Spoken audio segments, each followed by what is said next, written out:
think you're the person to ask about that. I mean, there should be parks every 2 blocks. The location of where I would like the bathroom to be put in, there is an existing porta potty, but the fact is that a lot of people end up using that space when they're coming off of the trails, as well as all the people that use the jump park, the skate park, and the dog park. How do you think that relates to how likely we might be able to get a bathroom? Well, if you have a high traffic flow, a lot of people, then that's a good location to put in a public washroom.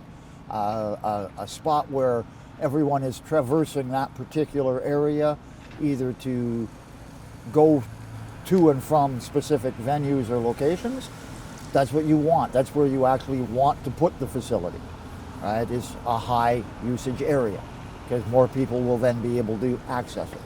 And the more people you have that are able to use it, the more cost effective it becomes. There are other groups, such as the people that are living out, that are going to use it out of necessity, but your facility should be directed towards the recreational users of the park, because they're the people, it's their tax money that's paying for it. I am hoping to have the bathroom be big enough that it's accessible if you're using a wheelchair or on crutches, broke your ankle skating, that sort of thing, be able to go in there and use the bathroom. All public facilities should be built in such a way as to allow for disabled access, and access for the elderly who may have walkers, right, or anybody on a wheelchair. We need to accommodate these people. They are part of our society as well.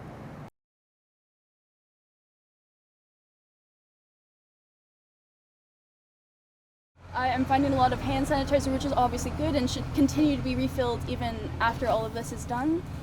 What do you think having the value of a sink with warm water and soap is? Look, that's part of a washroom facility, right? And therefore, sinks with hot and cold running water where possible, or at least running water, are a necessary part of your facility.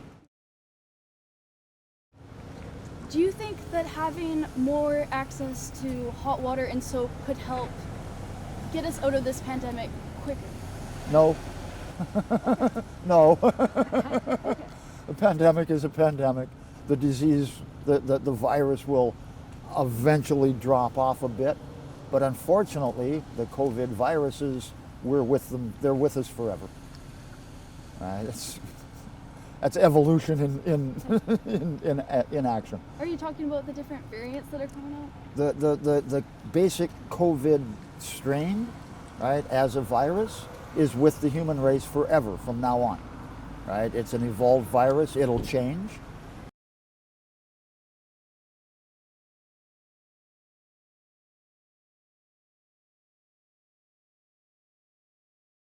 Right? It makes people sick, right? So if we don't have public washrooms, some people are going to use the bushes. Having a public washroom in a park allows people to come and use the park and feel more confident about being there, right? They don't have to run home if they have to go to the washroom.